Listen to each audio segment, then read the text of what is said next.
My grandfather always told us never to walk in another man or woman's shadow after sunset. Good afternoon, from my little corner in bonny Scotland. Now, my grandfather always believed that the road can play tricks on you. Not so much on your feet, but upon your mind. He told us a story about two traveller boys walking home from a fair one night. James walked ahead and Angus walked behind. Now the sun was sinking behind the hills and long shadows stretched across the road. And without thinking, Angus stepped into James's shadow and began following it. The road seemed kind of easier that way. And the further they walked, the quieter the evening became.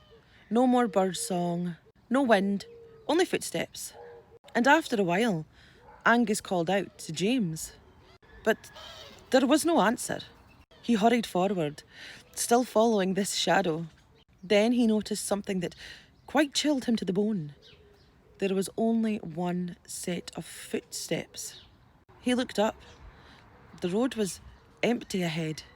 You see, James had stopped behind him minutes before, but the shadow had still kept walking, long and silent, always just before his feet. Panic began rising inside of him, and then he remembered his own grandfather's words. I always walk your own road. Angus quickly sidestepped out of that shadow and into the last of the evening's remaining light. The shadow disappeared, and when he turned around, James was standing far, far behind him now, with a confused look on his face. Where the hell were you going? James asked him.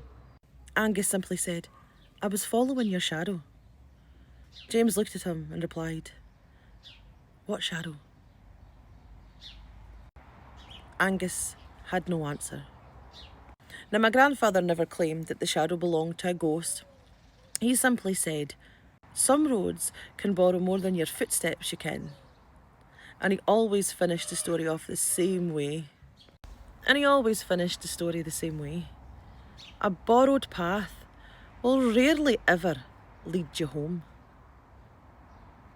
Always walk your own.